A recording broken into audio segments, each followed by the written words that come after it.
Oi, pessoal, boa noite. Eu me chamo Emília, né? Estou aqui para estar ministrando mais um módulo do curso de vocês. Esse módulo agora é o módulo de empreendedorismo, ok?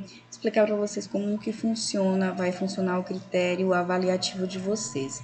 Provavelmente, eu tenho a cada aula dada, né? Vocês vão ter que fazer uma atividade onde vocês terão até a próxima aula seguinte para estar me encaminhando essa atividade. Por exemplo, tem a aula de hoje, vou passar a atividade hoje para vocês. Na quinta-feira vocês têm que estar me retornando com essa atividade. E assim vai ser consecutivamente, né? Nas outras aulas. A gente vai ter esse módulo, são apenas 6 encontros, certo? Vamos dar início, então, à nossa aula. Qualquer dúvida, eu estou sempre no PV para atender os alunos, no grupo também, dúvidas sobre o contexto da aula, podem estar fazendo pergunta após assistirem o vídeo, certo? Isso daí, eu como professor estou disponível para atender vocês. Ok? Vamos dar início à nossa aula, então. O contexto econômico e mercadológico antes dos anos de 1990. Qual o objetivo desta aula, né? O objetivo dela vai ser nós abordarmos um pouco o cenário econômico do Brasil antes e também depois, né, da década de 1990. E o que teve de importante nessa década, né? É a década em que o país passou inúmeras transformações, né? E essas inúmeras transformações, elas serviram para quê? Para gerar uma estrutura econômica para o nosso país, certo? Certo? E o objetivo desta aula é justamente isso, falar um pouco sobre o cenário econômico do Brasil antes da década de 1990, tá? Ok, ó. A década de 1990, gente, ela pode ser considerada como um marco para o Brasil, né? O marco é o quê? Um determinado início, né? Algo que foi marcado ali. Então, a década de 90, né? Marquem essa frase aí, foi considerado um marco para o Brasil, né? Por quê, gente? Porque foi ali que se definiram algumas práticas econômicas, né? Que fizeram o quê? Que estruturaram o mercado brasileiro que a gente conhece nos dias de hoje. Mas aí vocês devem estar se perguntando, né? O que houve, né? O que foi de tão importante na década de 1990? Porque se escuta muito falar sobre essa época, né? Principalmente nas aulas de administração, nas aulas de economia, né? Porque realmente, gente, foi algo muito importante mesmo para o nosso país. Foi algo que impactou mesmo no nosso país. Vocês vão ver aqui várias histórias que aconteceram nessa década, né? Nessa década dos meados de 90 até o século 20, tá? Veio acontecendo, veio impactando o nosso país. Uma dessas características foi o quê? Foi a competitividade. Uma das características que aconteceu nos anos de 1990 foi a competitividade, porque aqui o nosso país não conhecia essa questão de competitividade. Competitividade entre quem? Entre as empresas, né? Entre as empresas nacionais. Então vamos começar descrevendo essa prática que vem se intensificando significativamente ao longo dos anos, devido ao grande número de concorrentes inseridos no mercado, bem como as transformações que ocorreram rapidamente em todo o mundo. Potter, né? Potter diz que em 1999 ele ressalta que as décadas anteriores aos anos de 90 e 80 a ocorrência era praticamente inexistente. A ocorrência de quê, gente? Da competitividade, né? Em quase todo mundo, não era só no país, não. Quase não existia competitividade no mundo, né? Referente às empresas, referente ao comércio. Pois existia por quê? Primeiramente, existia uma grande proteção dos governos às empresas. né? Então, assim, determinadas empresas tinham grande proteção do governo, e aí, para você montar uma empresa em determinado ramo, era muito difícil, porque o governo, ele dificultava a sua vida para você não conseguir fazer, né, montar o seu negócio, porque ele já tinha já as outras empresas, né, para proteger, então dificultava a vida aí de quem queria montar um negócio. E também, gente, a formação de cartéis. Para quem que não sabe o que é um cartel, é assim, vamos supor, aqui em Paraupebas a gente define cartel a questão dos postos de combustível. Já se ouviu falar muito que aqui em Parauapebas existe o cartel no quesito posto de combustíveis, onde você vê que a diferença entre o preço do litro da gasolina entre um posto e outro é de 1 centavo, 2 centavos, 10 centavos. Então, assim, não existe concorrência em quesito valor no preço do combustível. Então, isso, por se dizer, dá a se entender que desencadeia aí um cartel, é onde as empresas de determinado ramo, né, se associam, entre aspas, e proíbem um de vender mais barato, o outro de vender mais caro, então onde todo mundo vende do mesmo preço. Então, quando isso acontece, não existe a chamada competitividade, né? Isso aí fica meio que parado, bloqueia o quesito competitividade. E antigamente não existia isso no mundo justamente porque existia as empresas que eram protegidas pelo governo e também os grandes cartéis, né? Olha só. No entanto, a partir do final da Segunda Guerra Mundial, o acirramento da competitividade se desenvolveu em virtude ao progresso econômico da Alemanha e do Japão, né? Quando teve a Segunda Guerra Mundial, que foram os países que estavam envolvidos na guerra, né? O que aconteceu?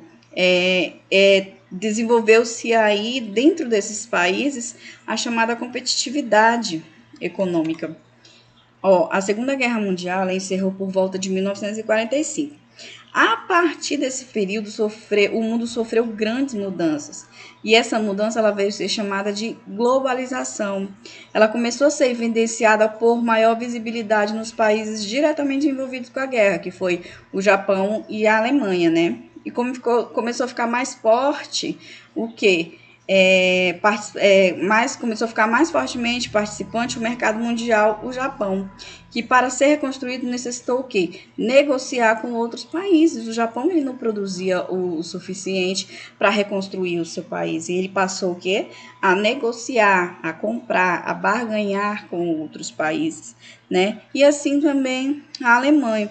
Os Estados Unidos tiveram uma participação em termos de venda, né? Foi um país que se desenvolveu, que ele se tornou base econômica justamente na Segunda Guerra Mundial. Foi onde ele começou a negociar com a Alemanha, negociar com o Japão, certo? Muito grande para as economias devastadas pela guerra. Portanto, esse comércio nada mais foi a representatividade da globalização, que é a inter-relação entre os países, competitividade nas empresas e alguns aspectos relevantes. Hoje, ser competitivo para as organizações é algo fundamental, é algo que as organizações precisam ter para que elas possam sobreviver no meio do mundo globalizado, né? Onde qualquer país pode concorrer com um produto e serviço em qualquer lugar do mundo, por terem sido fronteiras derrubadas, né? Isso acontece porque as fronteiras entre os países foram derrubadas, certo? Veio aí a chamada globalização para derrubar essas fronteiras. E o que faz agora com essas fronteiras sendo derrubadas?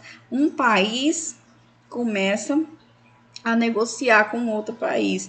Um país começa a vender, um país começa a comprar de outro país, e isso, né, chama-se globalização. Então pense você que agora qualquer país pode vender ou comprar de outro país. Isso significa que existem o quê?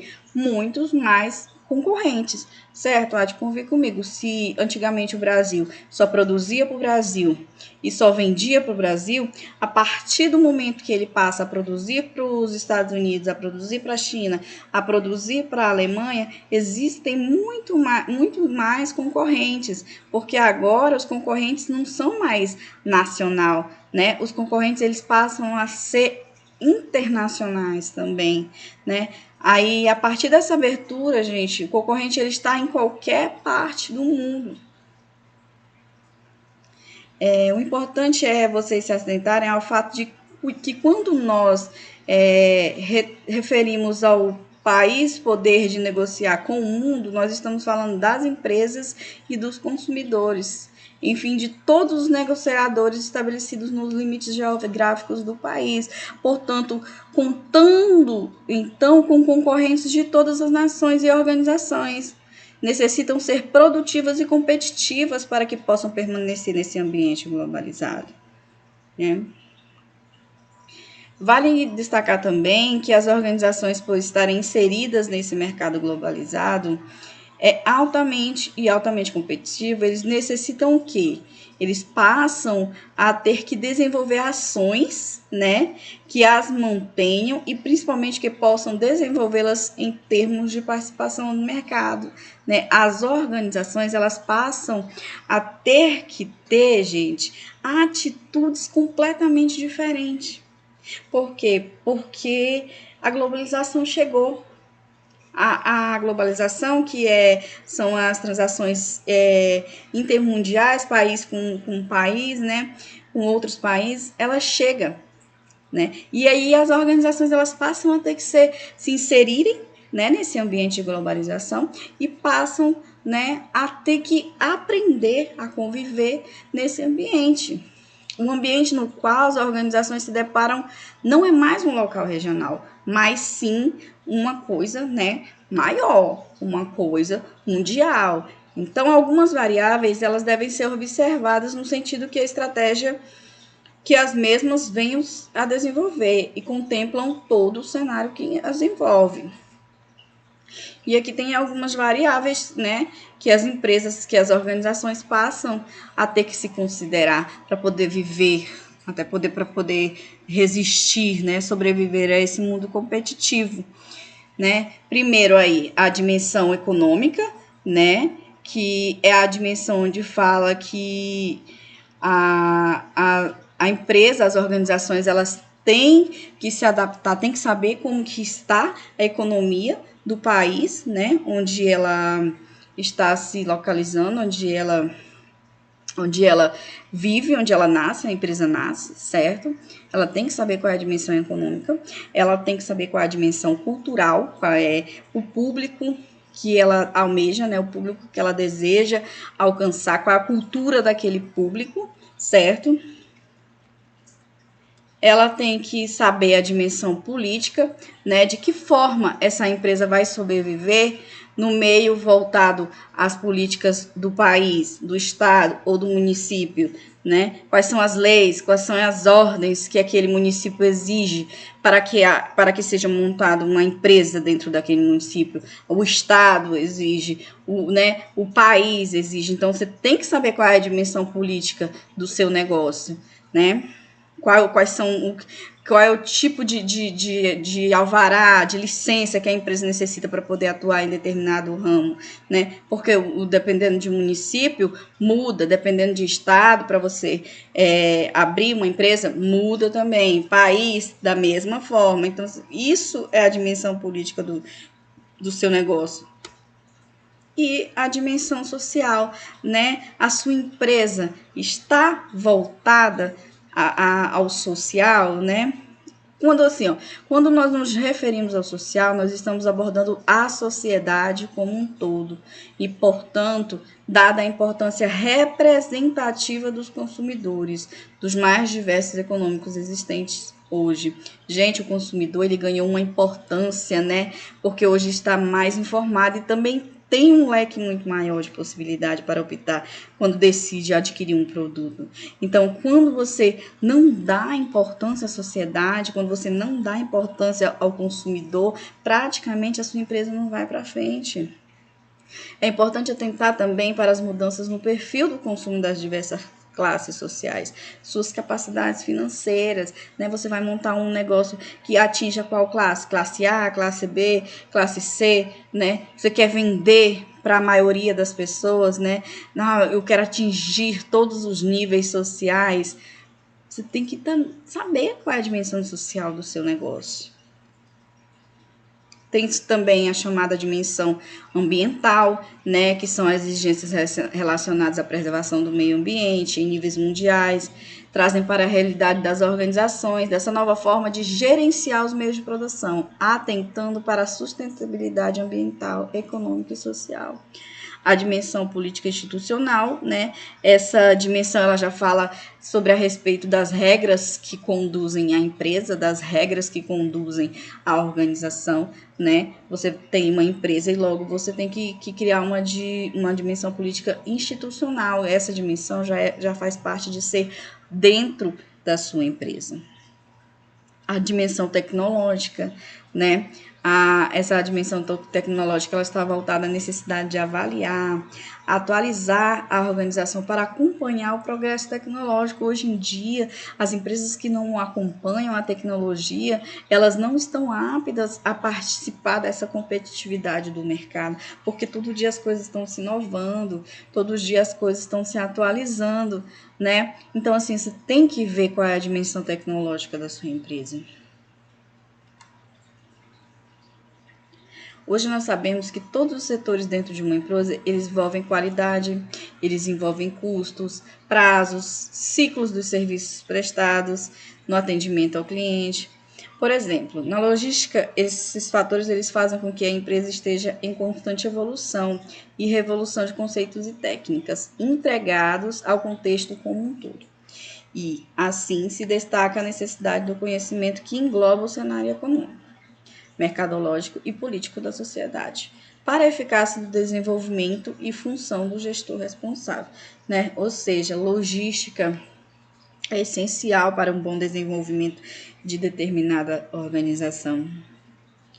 A administração e logística é algo que está ligado, né, uma à outra. A logística, por ser uma atividade da administração responsável pelo planejamento, organização, controle e fluxo das mercadorias e informação, desde a fonte fornecedora até o consumidor, demanda responsável por essa área o conhecimento do cenário mercadológico para entender o processo e a prática das funções e ações que devem ser desenvolvidas para o setor, né?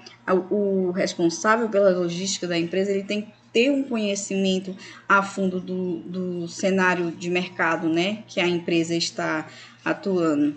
Desde o início da compra da mercadoria, da matéria bruta, né, até passando aí pela transformação e até a venda ao consumidor final. O logístico, ele tem que estar voltado, ele tem que saber, ele tem que conhecer, ele é obrigado a ter conhecimento do cenário mercadológico. Eu coloquei aqui um vídeo para vocês de como que vocês tenham uma noção de como que era, né,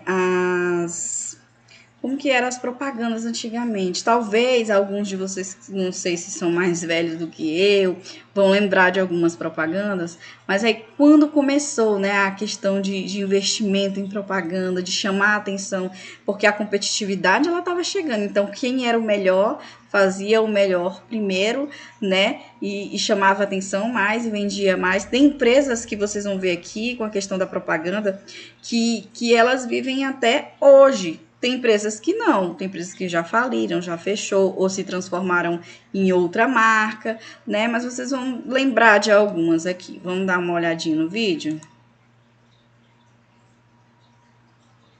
O tempo passa, o tempo voa, e a poupança Bamerindos continua numa boa. Bamerindos? É a poupança Bamerindos. Eu sou D, eu sou D, eu sou D, eu sou D.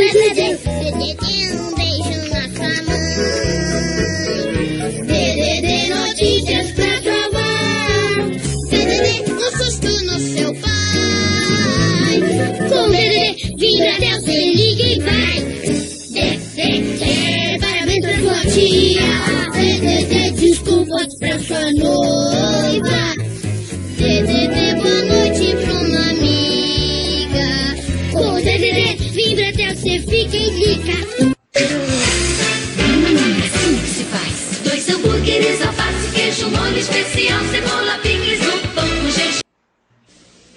amiga dona de casa, olhe fixamente nesse delicioso chocolate.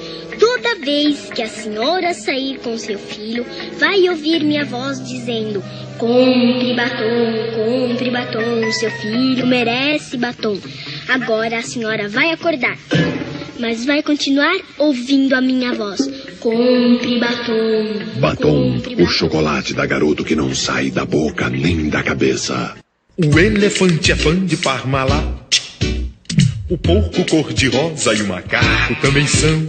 O panda e a vaquinha só querem Parmalat, assim como a foquinha, o ursinho e o leão. O gato mia, o cachorrinho late, o rinoceronte só quer leite Parmalat. Mantenha o seu filhote forte, vamos lá!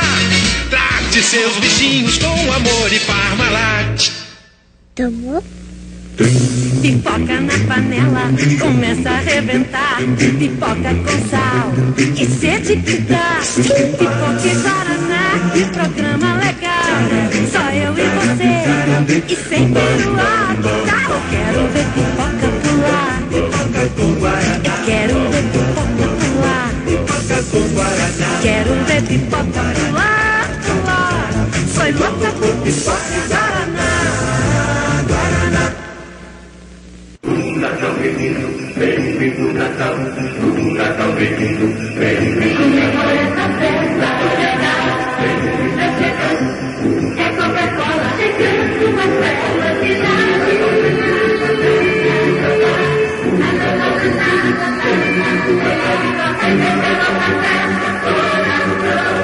Essa macia é sempre uma emoção. Natal menino, bem-vindo Natal. Por que as nossas cabeças não entram no nosso casco? Porque o nosso casco está cheio de recheio, estúpida. Ah, pensei que nossa cabeça é que fosse cheia de recheio. Não, a nossa cabeça é de chocolate, estúpida. Tem razão, hein? As nossas cabeças são de chocolate. Estúpida. Tortuguitas God, recheio de morango, chocolate e baunilha, pra você comer devagar e sem. Hoje é sexta-feira, traga mais cerveja. Tô de saco cheio, tô pra lá do meio da minha cabeça. Chega de aluguel, chega de patrão. Eu quero diversão. Bavária, Bavária, Bavária, Bavária, Bavária, Bavária. A cerveja do Danilo.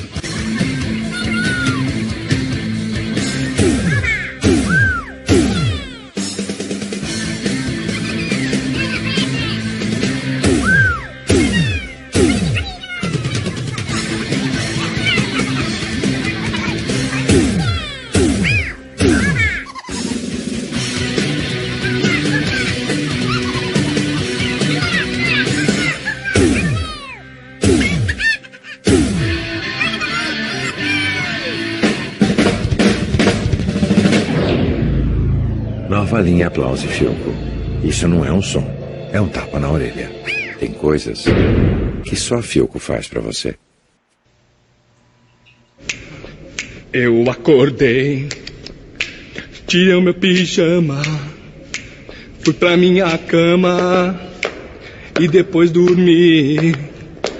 Aí eu fui tomar café e deitei na cama, peguei o meu pijama e eu já fui logo pra cama, yeah. Eu fui pra minha cama, na cama com o pijama. A vida tem que ser mais do que isso.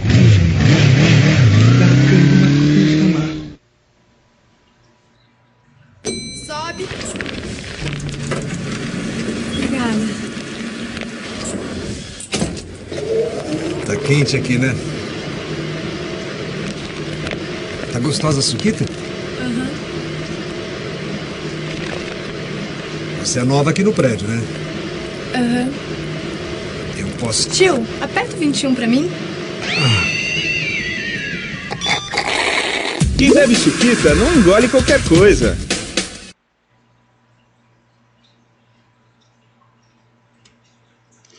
É engraçado, né, gente? A gente vê essas propagandas aí, faz a gente lembrar de tanta coisa, da época da idade da gente. Essas propagandas foram do ano de 1994, né? Também aí dentro da década de 90, onde essas empresas estavam no auge. Tem empresa, né, que se manteram no mercado, como por exemplo a Coca-Cola, a Honda, né? Tem empresas que já não existem mais. Eu lembrei dessa Tortuguita aí. Esses dias eu fui ao supermercado e vi. Aí comprei, mas não é a mesma coisa, não é o mesmo sabor. Muita coisa mudou, muita coisa se transformou. Então, assim, para uma empresa igual a Coca-Cola se manter no mercado tanto tempo, não é fácil, porque o mercado hoje em dia, cada dia que passa, ele está mais competitivo, né? E aí eu quis trazer esse vídeo para vocês aí, para mostrar para vocês como iniciaram as propagandas lá na época de 1990. Bem simples, né? Bem básica comparada ao que a gente tem com a tecnologia de hoje, mas muito interessante a gente fazer essa avaliação. Olha só, tem atividade para vocês, certo? São 2 questões? Duas questões. Pesquise informalmente com seus avós, pais, como era o mercado antes de 80 e 90. Anote para então comparar com o que você vivencia hoje. Pergunte, por exemplo, se era fácil um trabalhador da classe média comprar um carro 0 km. Aí eu quero que vocês façam essa comparação com o que era antes de 1990 e com o que é hoje, né? Façam essa dúvida, né? Tirem essa dúvida aí. A segunda escolha uma das dimensões abordadas e descreva de que forma pode impactar a logística de uma empresa, né? Na sua empresa, pode ser na empresa que você trabalhar, não trabalha, então de que forma você acha, né, que uma dimensão, quais foram as dimensões abordadas lá, dimensional, cultural, política, né, de que forma elas podem impactar na logística de uma empresa, tá bom? Quero essa atividade para quinta-feira, tá ok? Vamos dar continuidade à nossa aula aqui.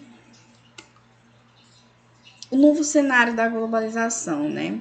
A competição em mercados complexos, né, exigem mudanças na organização, mudanças de objetivo, mudança de missão, mudança de valor, né, mudança de processos. Dada essa devida competitividade, gente, estabelecida após a abertura dos mercados internacionais, promovidas no Brasil na década de 90, o consumidor, ele faz o que? Ele depara-se com grande oferta de bens e serviços, porque agora o que tem para o consumidor não é algo só nacional. As empresas internacionais se instalaram aqui no nosso país, então a gente tem algo a mais, a gente tem algo mais a escolher, né?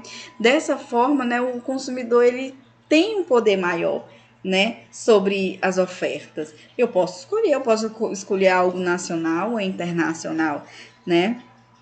E isso faz o quê? Faz com que a competitividade só aumente, né? E essa globalização, ela vem justamente para isso, ela vem para ocasionar, ela vem para impactar a competitividade. Os processos de globalização. Para os gestores da atualidade, é um desafio encontrar dos meios que se façam às necessidades dos consumidores. Então, muitas técnicas surgem a todo momento, mas nem sempre o resultado é percebido pelo cliente. Agora você irá conhecer algumas variáveis que afetam o mercado, quer seja de forma direta ou indireta, e com as quais temos que estar sempre nos relacionando no mundo corporativo. Ao se observar cada uma dessas variáveis que impactaram nesse processo de mudança de comportamento do gestor, pode se destacar, primeiro, a globalização, né, que a gente já sabe o que é o processo de transformação, né, da economia, foi algo que foi revolucionado, ok? A mudança tecnológica, que o próprio processo de globalização facilitou o acesso das novas tecnologias e assim colocou as organizações brasileiras em mesmo nível das demais organizações dos países de primeiro mundo. Sendo assim, o fator de competitividade estimulou a necessidade de quê? de tecnologia. Lógico que para competir, você tem que estar sempre, né, se atualizando, tem que ser o melhor, né, tem que buscar a frente das coisas. Então, a mudança da tecnologia foi uma das variáveis que veio para transformar a vida do gestor de uma empresa. A desregulamentação é a remoção ou a simplificação das regras e regulamentações governamentais que restringem a operação das forças de mercado. A desregulamentação, gente, ela não significa a eliminação das leis contra a fraude, mas a eliminação ou redução do controle governamental, de como os negócios são conduzidos, caminhando em direção a um mercado mais livre. Essa desregulamentação é uma situação em que o mercado pode ser o grande comandante. Desta forma, as grandes organizações têm cada vez mais assumindo o controle do mercado, com os poderes econômicos e políticos decisivos, né? Porque, suponhamos assim, muitas vezes o governo, vou aumentar a alíquota em determinado tipo de serviço. A alíquota seria o imposto em determinado de serviço. Como existe ali vários empresários, várias empresas grandes nesse meio econômico e político, é que eles vão lá? Eles vão lá e pressiona o governo, aí faz com que o governo desista de aumentar esse determinado imposto. O que fala aqui, né, que essa desregulamentação ela passa a ser isso, onde ao invés do governo decidir mandar na vida das empresas, o que vem acontecendo isso hoje é ao contrário, as empresas se mandam em si mesmos, né, e pressionam o governo para que as coisas possam ser mais fáceis em devidos ramos. E a privatização. Também pode-se dizer que é um processo de privatização resultou a competitividade promovida pela globalização da economia, pela necessidade de se tornar algo mais eficaz, a administração dos recursos, produtos e serviços públicos. Para que você compreenda melhor, destacamos o que é privatização, né? O que é a privatização? Resumindo, algumas empresas que são de setor público, né? Elas passam a ser o quê? A serem administradas por setor privado, né? Hoje em dia, um exemplo que a gente tem de empresa privatizada muito conhecida aqui mesmo em Parauapebas, né, é a Vale, que era a companhia Vale do Rio Doce, que hoje é Vale S.A. A Vale, ela já foi uma empresa pública, né? E o que acontece? O governo privatizou a Vale, vendeu, virou uma empresa, então, privada. Essa privatização ela foi criada durante o governo do Collor, né, que era o chamado Programa Nacional de Desestatização, tá? O aumento do poder do cliente, né? Como consequência da maior disponibilidade de opções para o consumidor e devido à maior oferta de bens e serviços, este passa a ter maior poder sobre o mercado, né? Quanto mais eu tenho para escolher, eu, consumidor, quanto mais opções eu tenho para escolher, mais difícil torna-se para o gestor de uma empresa saber agradar o cliente, saber agradar o consumidor. Que o cliente ele passa a ser mais exigente quando ele tem mais opções, né? Isso também é uma variável que meio que atrapalha a vida de um gestor de uma empresa. A customização. A palavra customização ela é empregada no sentido personalização, adaptação e, portanto, customizar é adaptar algo de acordo com o gosto ou necessidade de alguém. A customização ela pode ser entendida como adequação do gosto do cliente, sendo assim, entende-se que a direta relação com o aumento do poder do cliente. Então, as organizações elas passam a focar a sua produção num desejo do demandante, que seja o consumidor. Isso também dificulta, é uma variável que dificulta a vida de um gestor. Por quê? Porque não tem aquela frasezinha que quem manda é o cliente, né? O cliente, melhor, tem sempre razão, e isso dificulta a vida do gestor, porque ele passa o quê? A analisar o que o cliente quer. Se quem manda o cliente, o gestor ele vai ter que trabalhar conforme o cliente exige. convergência setorial, né, que são as fronteiras entre as indústrias, que tornam-se cada vez mais difíceis de serem observadas separadamente. À medida que as empresas se dão conta de que há novas oportunidades no cruzamento de 2 ou mais setores, isso é chamado de convergência setorial, e por ser também considerado uma consequência no processo de globalização, do poder do cliente, da customização e etc. Enfim, a necessidade das organizações se manterem no mercado altamente competitivo. A convergência setorial é assim, muitas vezes tem uma empresa que ela só vive de fabricar determinado produto, né? Mas aí ela vê que tem um outro produto no mercado que é parecido com o ramo dela. O que acontece? Ela vai pegar e vai também começar a fabricar determinado produto, né? Que ela vê ali, então, assim, isso é uma convergência setorial. Desintermediação, basicamente consiste em eliminar um dos mais elos cadeias distributivas. O processo de globalização possibilitou o acesso direto aos consumidores, os produtos e serviços mais variados nas mais diversas partes do mundo, eliminando em grande parte os intermediários. Portanto, gente, hoje em dia, o que essas empresas estão buscando? Elas estão buscando se permanecer competitivas no mercado. E o preparo do gestor, né, quer seja no setor da logística ou em qualquer outra segmentação da empresa, é uma ferramenta a ser aproveitada como uma grande oportunidade competitiva. A partir do conhecimento pelo gestor de todo o processo que envolve a organização como um todo, é principalmente o cenário em que a mesma encontra-se inserida, né? Ou seja, o gestor, o administrador de determinada empresa, ele tem que estar inserido nesse mercado da competitividade, ele tem que saber o que está acontecendo, ele tem que entender o que a tecnologia ajuda, né, para a empresa conseguir se manter viva nesse processo de competitividade, né? Então, o gestor tem que ser bom, tem que estudar, tem que buscar conhecimento. Aqui eu deixo mais essa atividade para vocês, né? No caso, são 2 atividades que vão ter que me entregar na quinta-feira. Aí a 1 é: pergunte a 3 pessoas do seu círculo de convivência o que elas entendem por globalização. Anote a resposta para comparar com sua ideia após ter lido o texto. No seu entendimento, o processo de globalização contribui para a valorização do papel do gestor no Brasil?